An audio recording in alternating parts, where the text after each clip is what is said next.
Ooh, all right, folks. Once again, I know y'all are watching some good writing material going on. Let me check the stream that I normally check for these sorts of things. Where are they at? I have no idea. Philly. I mean, I heard they're burning churches in Washington D.C.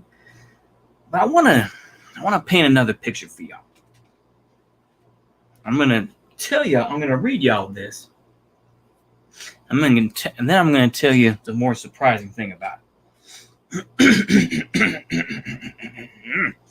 Okay. Freeman drove his car away and parked it in Washington Park, then walked back to watch. It wouldn't be long before they went for the stores on 51st, and they would probably infiltrate the lines through the alleyways when the police moved into the neighborhood. But they had already started on 47th Street. The word about the dogs had quickly spread throughout the cordoned-off quadrangle.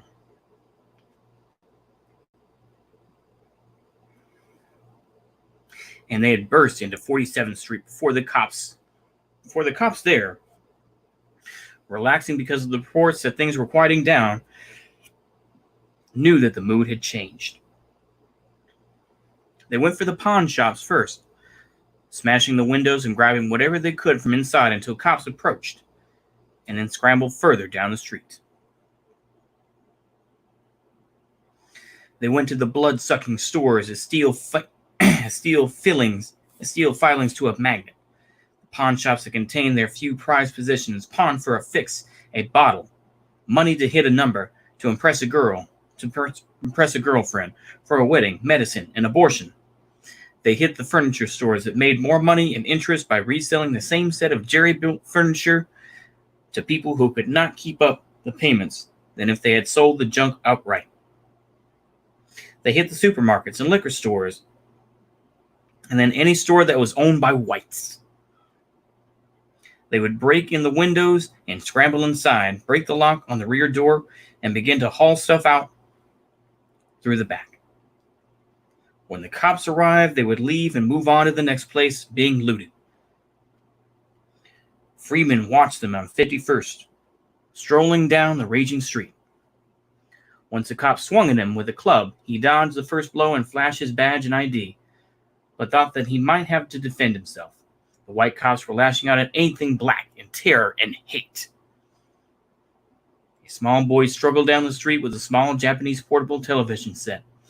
A man went by with a stack of 6 hats on his head, several ties draped around his neck, and a case of bonded bourbon in his arms. A large fat woman waddled down the street with 2 large hams in each arm. Too slow, she was intercepted and clubbed down by a cop. 3 boys in their teens fought savagely with 2 cops. The cops grabbed, clubbed, handcuffed, and arrested. The police vans moved out full of men, women, and children, many of them bloody. Firemen tried to uncoil a hose to put out a fire in a furniture store and were driven away by a group of teenagers. Everywhere there were angry shouts. Burn, baby, burn. Get Whitey, black power. Now, I thought about this because I remember watching the movie. It was a blaxploitation movie, and they spent more time talking about how he organized things and everything else, but the book's name is The Spook Who Sat by the Door. It's a book by Sam Greenlee, who allegedly was a Fed. He lived in Chicago all his life, and was definitely very much kind of within the Black Power movement. So as you can see with that excerpt there, kind of a long excerpt. I was just trying to, but this is basically talking about getting a black nationalist government going. This was what year? What year did this come out? Let me see. I was born in a refugee family. Let's see here. This is 1969.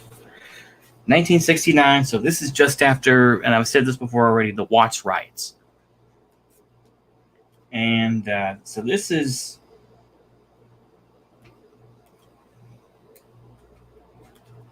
I think, like I say, I skipped to the end because a lot of it is just him getting organized and everything else. The National Guard unit reacted with predictable ferocity to the humiliation of their commander.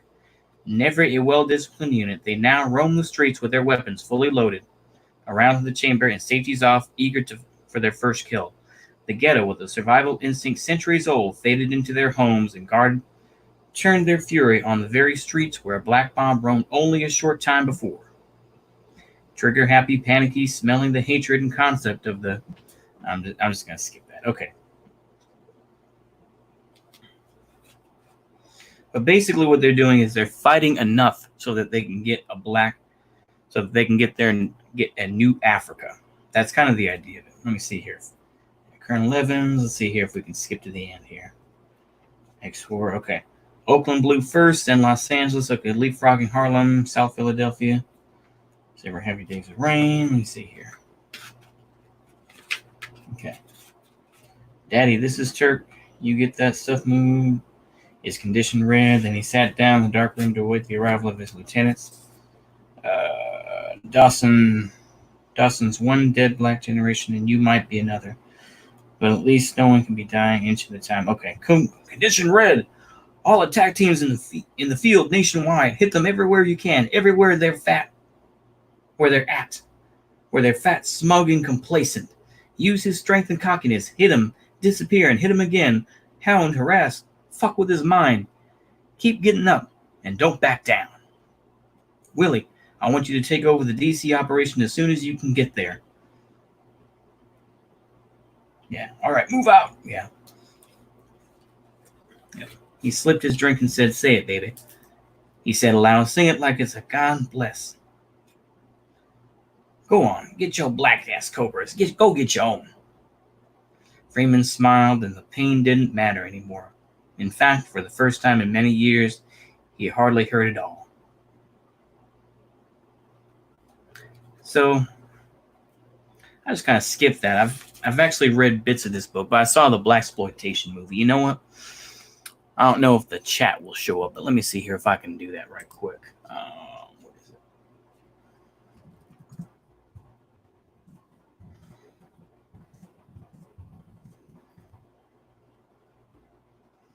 A 1973 movie. Let me see here. I know they have it on YouTube. I'm going to drop a link in here if I can get it. I know it's still on YouTube. Yeah, it's got the whole thing. Got the whole thing. Okay. I just need the link. Pretty good movie, and it just shows at the end basically what they want to do. The whole idea is just to fight long enough so that they can get a new Africa. That's the idea. There we go. I'll go ahead and drop that in there. Once again, I know none of y'all are watching. I know y'all are watching the riots. It's okay. I just want to say just a little bit of context. This was a book written in 1968, and then was published in 69. Who knows? Oh, Excerpt appeared in the Observer in March 1969. Bantam edition published January 1970. So, yeah, 1969 this came out. Sam Greenlee kind of, just kind of faded into, he kind of did some books here and there. But he's got quotes from Dick Gregory, all this type of thing. So, interesting stuff, nonetheless. But you know what I'm going to read? I'll give y'all something else to read. Actually, y'all probably read it already on my audience.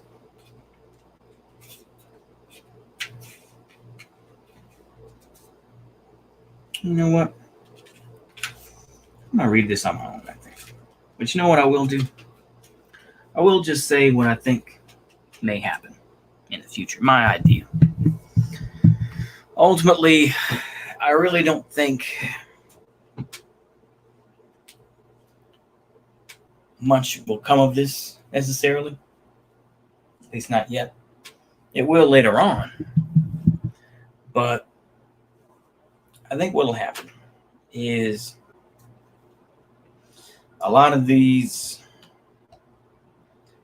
anarchists, a lot of these, the folks that are out there. I mean, that book obviously I was describing is much more of hit and run, much more guerrilla tactics. where everybody knew where the city was, this and that. Now, of course, this is back in the 60s where they weren't afraid to do stuff. Today, we see that, everyone's wussified. There's no, nobody has magazines in their weapons, this and that. So we see that, not much, the fighting isn't really, it isn't there. You know what I mean? So I think it's important to point out, nonetheless. I was actually going to read Communist Manifesto, but I think I'll save that for another time. Maybe I'll read that to myself. Anyway, for me, what I think is going to happen is this.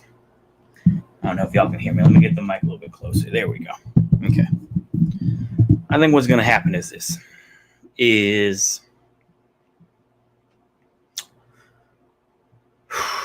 Right now, the damage is going to be done. I think that the anarchists are going to cut deals. Some of them are going to be arrested. The ones that really acted a fool, they're going to be traced on social media. That the feds already, they're tracing it. So anyone that's out there, they're going to see you. People are going to be arrested. It's going to be much more targeted. It's not going to be just, throwing people in paddy wagons. It's going to be more targeted, I think. And it's going to be more of a repression is going to go on. Obviously, taxes are going to be raised, this and that. And I think that it's just going to be a mess, ultimately. We're not going to see any necessary change, really. I think that you had people like, Sam Greenlee, who really thought, well, black nationalism, if we fought whitey enough, that suddenly we would get, our separate ethno-state. They would give us this country. They would give us this separate new Africa. And of course, we know that didn't work out. Today, I think that there's less of this black nationalist idea, at least right now. I'm sure that people like, Minister Louis Farrakhan are having, meetings right now. And I'm sure they're like, well, we got to figure out what we're going to do, how we're going to get involved with this. Various black nationalists are getting involved as well. Oh, don't fall. Okay. Sorry to my cat. Okay. But yeah, I would just say, you know what? I'm going to go ahead and tell y'all what I think. What I think may happen after this is we're going to have increased surveillance, but I think ultimately is going to be meaningless because I think that a lot of folks are going to take heed of this. I think the smarter ones, the folks today that aren't doing the real hardcore writing, that aren't just, tearing shit up, I think they're watching. I think they could use this as an example. Hold on. Oh, come on. Oh. Come on. Up. Come on. Come on. No. Let me finish this. All right. Sorry there, folks. Got the cat. Okay. Anywho, but I think ultimately, I don't really see a big change happening yet. I think that right now this is just a point where you're feeling it out. These are the reconnaissance folks in a lot of ways. If you want to think about it like in terms of war, I think this is more reconnaissance. This is more just seeing where everything's at. Now, of course, there are going to be a lot of sacrifices. There are going to be folks that will be arrested from this, of course. It's going to be more targeted, I think. I mean, I'm repeating myself at this point, but it's like,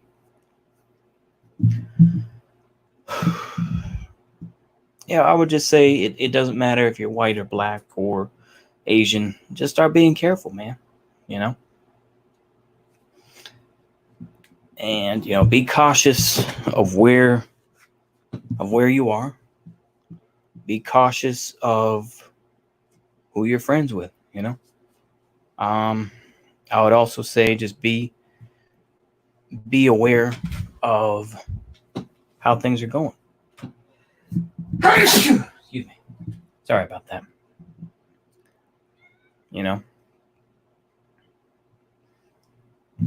Like I say, my audience, I mean, I know y'all are like, oh, Lord, have mercy.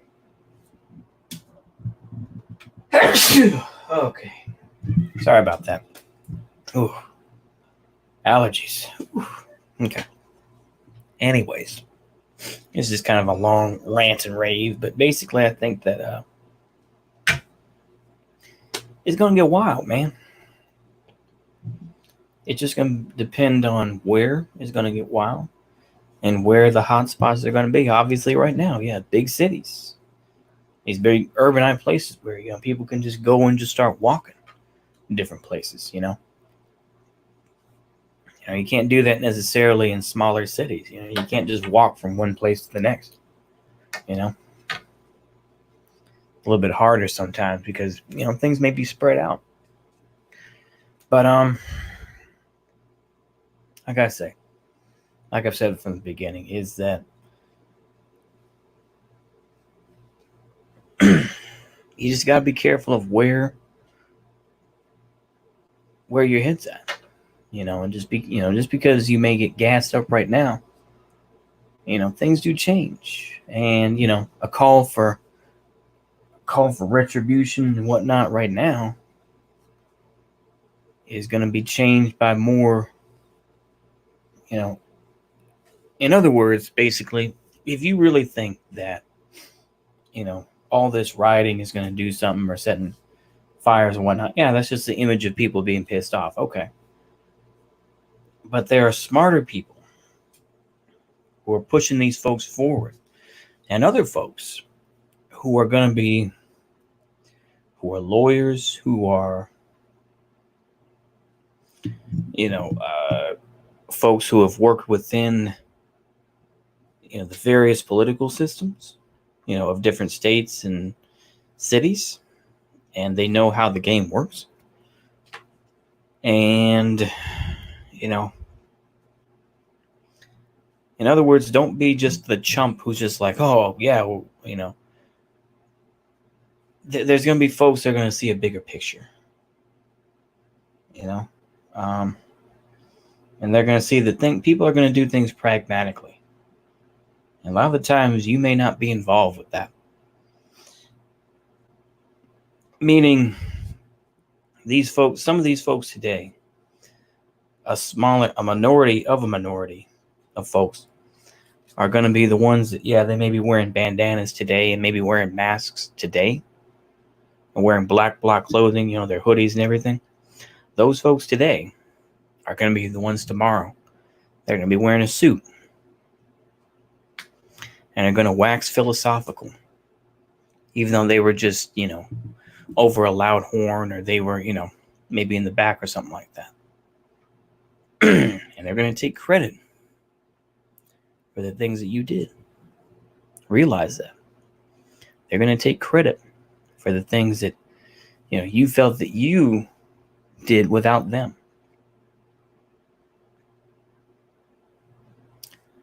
And that just, you need to put that into perspective.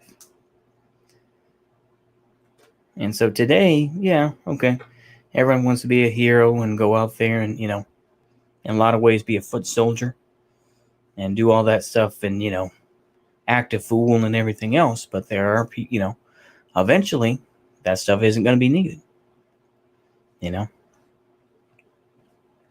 Look at what happened with the SA.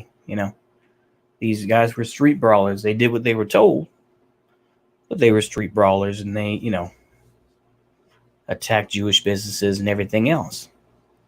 What happened, though, once these guys who were pushing for more socialistic type ideas, what happened to them?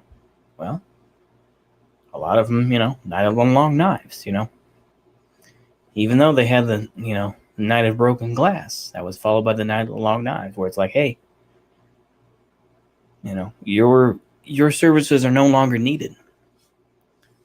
And yeah, of course, I know. And I know people will say, actually, the SA continued to exist until the end of the Nazi regime. Yes, I know.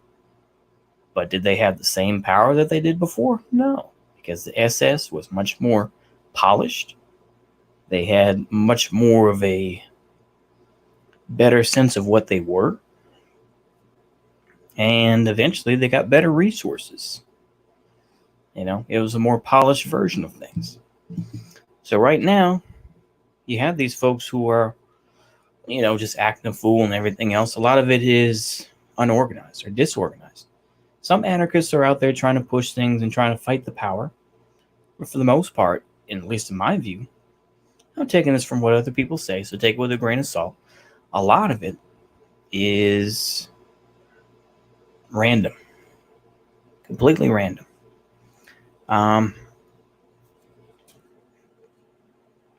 So I would say be careful of that. And don't get caught up in this idea of, this whole, George Floyd is just one person. I'm not going to say anything otherwise beyond that. That's all I'm going to say on it. But there are going to be people behind the scenes who are going to be cutting deals. And as much as they say, well, we're against white supremacy, this, white supremacy, that, these are pragmatic people. These are very practical people. And they will make deals as they see fit. That's what we need to realize.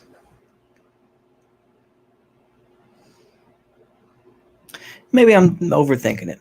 Maybe I'm giving them too much credit. Maybe I am. I don't know. But I feel like that's how it's going to go. I have a lot of things popping around in my head, jumbling around. But those, this is far into the future, and it's just more of like a, it's just more fan fiction, honestly, at this point, what's in my head. But I would say just be aware, be cognizant of it. Right now, things are still going along as normal, relatively speaking. Eventually, places are going to have to open back up sometime. Where I am here in Texas, they're going to open back up in June. That's what they're talking. They're talking like it's, we're going to open up in June and full steam ahead. Who knows what's going to happen from that, but, putting it into context. So, I guess I would keep it like that. Like I say, just be weary. Just be aware, I should say, of what goes on around you. Be aware of,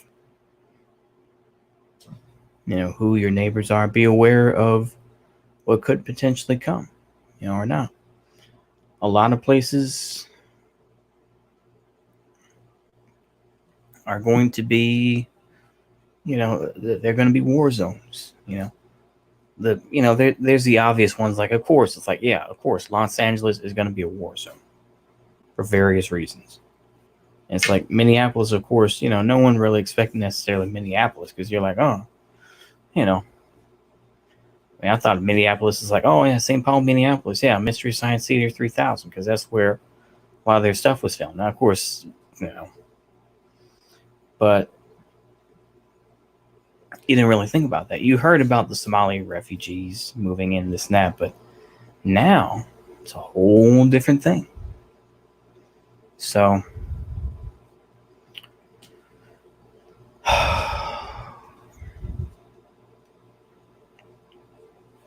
for me, I don't know. In a lot of ways, I'm just kind of tired of the protests, because maybe I don't see it.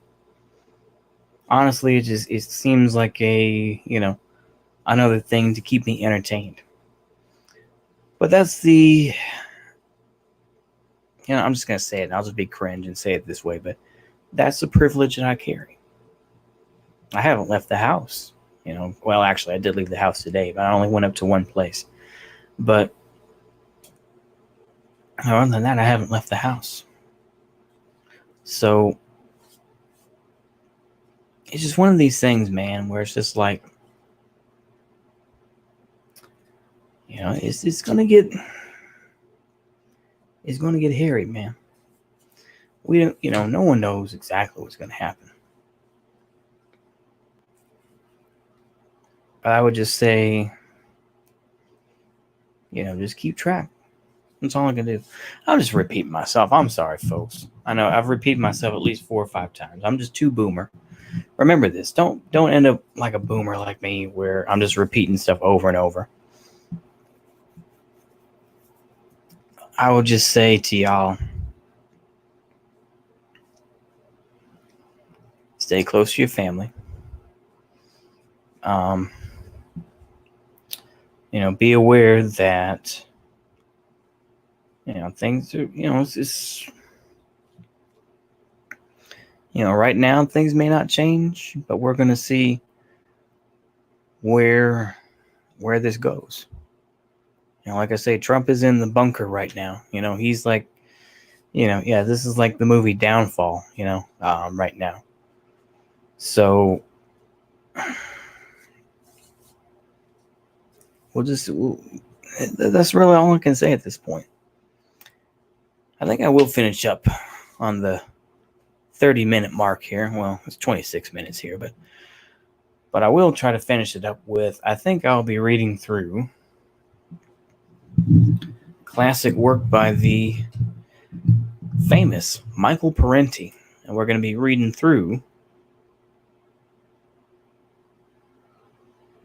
Black Shirts and Reds, Rational Fascism and the Overthrow of Communism by Michael Parenti.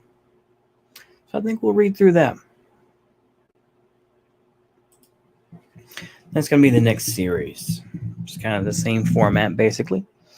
We'll just have some nice footage for y'all to look at and a bit of nice little jazz music. I like the jazz music.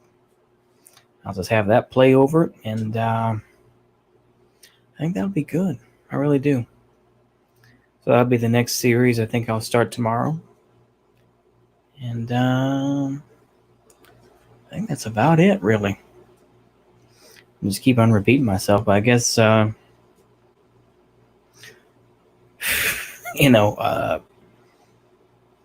think that's about it. I don't have any real big suits singer type of things. I would just say,